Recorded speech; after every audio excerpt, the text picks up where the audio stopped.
Everyone crossed the street when they saw them coming. But one little boy ran straight toward them. And what happened next is the kind of story that makes you stop and question everything you thought you knew about people.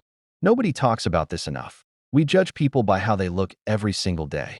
The tattoos, the leather, the loud engines, the tough faces.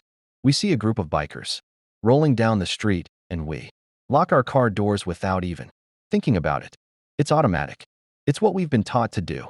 But this story, this one right here, is proof that the people the world writes off as dangerous are sometimes the only ones brave enough to do what's right when it actually matters. This is the story of a 7-year-old boy named Lucas. A boy who was taken from everything he knew on a normal Wednesday afternoon. A boy who had no phone, no way to call for help, and only one shot to reach someone, anyone, before it was too late. And the people who answered that call weren't cops. They weren't superheroes. They were a group of rough, tattooed bikers that most people wouldn't even make eye contact with at a gas station. Stay with me, because by the end of this, you're going to see them completely differently. Lucas Bennett was 7 years old and lived with his mom, Rachel, in a quiet neighborhood just outside of Nashville, Tennessee. Rachel was a nurse, the kind of mom who packed little notes in his lunchbox and never missed a single school play. She worked long shifts, but she always made sure Lucas felt like the most important person in the world. Lucas was a smart kid, quiet but sharp, the kind of kid who noticed things other kids didn't. His teacher, Miss Patterson, once told Rachel that Lucas had a memory like a steel trap. Once he learned something, it stuck forever. That detail matters. Remember it. Rachel had a rule. She had always told Lucas, if you are ever in trouble, if someone takes you somewhere you don't want to go, if you feel scared and you can't call me, you signal for help. She had taught him the two-hand signal that child safety organizations have been pushing for years, for fingers folded down over the thumb. It looks simple, but it means one thing: I need help. I am not safe. She had practiced it with him at the kitchen table like a game. Lucas thought it was kind of cool, like a secret spy code. He never thought he'd actually have to use it. On a Wednesday in October, Rachel's shift ran long at the hospital. She called the school and arranged for Lucas to be picked up by a neighbor, a woman named Diane who lived 2 houses down and had watched Lucas before plenty of times. Diane was supposed to be there at 3:15, but Diane had a family emergency and forgot to call the school. So when 3:15 came and went and no one showed up, the school secretary, following protocol, allowed a man named Brian Kelso to sign Lucas out. Kelso had been at that school 3 times before, once as a substitute custodian, twice for maintenance work. The staff recognized his face. He had a clipboard. He looked calm. He said he was a family friend. He was not. Within minutes of leaving that school parking lot, Lucas was in the back seat of a gray pickup truck, heading down Interstate 65, going south. He didn't scream. He didn't cry. Not yet. Because Lucas was smart. He remembered something his mom told him once. If someone ever takes you, don't panic. Stay calm. Look for a way to get help. So he looked. Brian Kelso was careful. He drove exactly at the speed limit. He didn't run any red lights.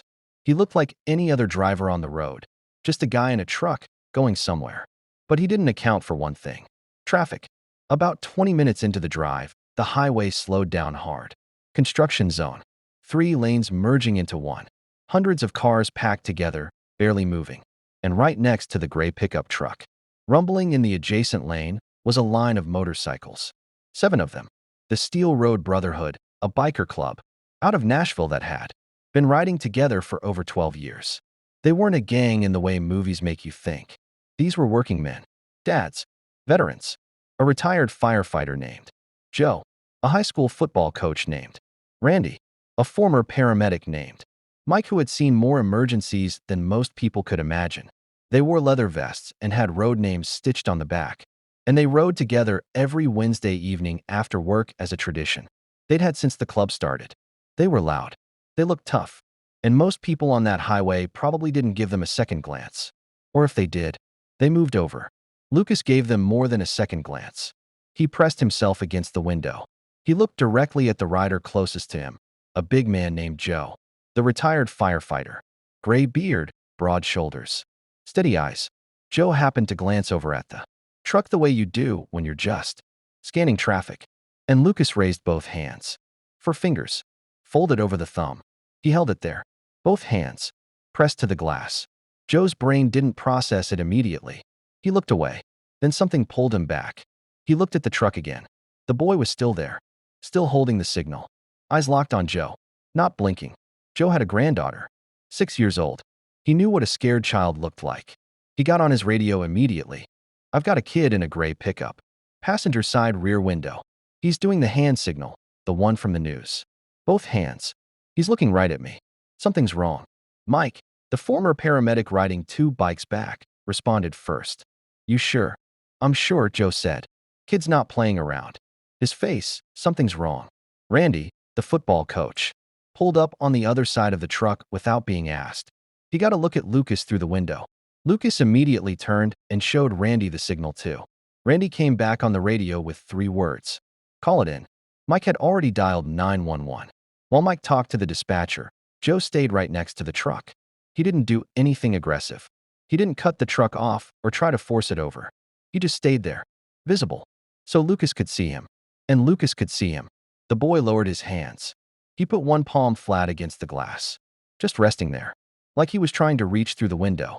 Joe gave him a single nod, slow and steady, the way you'd nod at someone to say, "I see you. I've got you. You're not alone." Lucas nodded back, and for the first time since getting in that truck, he exhaled. The 911 dispatcher ran the plate on the gray pickup. What came back stopped everyone cold. Brian Kelso had a prior record, a serious one, and there was already a missing child alert that had just been filed 17 minutes earlier by Rachel Bennett, who had arrived at the school to pick up her son and found out he was already gone. Lucas had been reported missing for 17 minutes. The dispatcher told Mike that units were being deployed, but gave him an honest warning.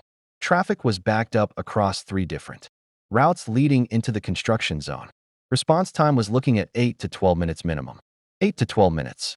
Joe heard that on the radio relay and made a decision. He told the group, "We hold the truck in traffic. Nobody does anything stupid. We just don't let it go anywhere." And that's exactly what they did. 7 bikers, slowly and quietly, repositioned around the gray pickup. One behind, one alongside each lane edge. They weren't blocking the road dangerously. They were just there, like a wall made of engines and leather. Brian Kelso had started to notice. His posture changed. His head kept moving, checking mirrors. He could see the bikers. He could see they weren't leaving. And when traffic started moving slightly, and he tried to edge toward an exit ramp, Joe simply moved his motorcycle to match, steady and unhurried. Kelso tried again. Randy was already there. He was boxed in, and he knew it. What happened inside that truck in those minutes, nobody knows exactly. But Lucas later told his mom that the man up front got really quiet. His hands tightened on the wheel. His breathing got louder. And Lucas, this 7-year-old boy who had kept himself together for 20 minutes in the scariest situation of his life, finally let himself cry, quietly, with his hands still pressed against the window, looking at Joe riding beside him. Joe never left that window, not for a single second. When the police cruisers finally broke through the traffic, 4 of them, lights going, Kelso didn't run. There was nowhere to go. He pulled over to the shoulder almost automatically, like the fight had already left him. Officers had him out of the truck in under a minute.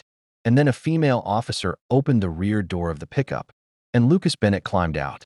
And he looked around at the road, at the police cars, at the bikers who had pulled over and were standing with their helmets off. And he walked directly to Joe. He didn't say anything. He just grabbed onto Joe's jacket with both hands and held on. Joe, this big, retired firefighter with a gray beard and a leather vest and 30 years of tough roads behind him, put his arms around that little boy and said quietly, "You did everything right, buddy. You did everything right." Rachel Bennett arrived 18 minutes later. A police officer had called her while she was still driving, voice shaking, telling her they had Lucas and he was safe. She pulled over on the side of the highway because she couldn't see through the tears well enough to keep driving. When she finally got there and saw her son standing next to a line of motorcycles, wrapped in a jacket that was 3 times too big for him, she ran. She ran the way only a mother who thought she lost her child can run. Like her legs couldn't move fast enough. Like the ground between them was something to be destroyed. She held Lucas for a long time. Then she stood up, walked to Joe, and didn't say a single word. She just hugged him. This woman who had never met this man in her life wrapped her arms around him and cried into his shoulder. Joe patted her back gently and said, "He's a brave kid. You raised him right." Brian Kelso was arrested on the scene. He was later charged and prosecuted. He did not walk free. And Lucas, that sharp, quiet, steel-trap memory kid, went home that night, sat at the kitchen table where his mom had first taught him the signal, and ate a grilled cheese sandwich.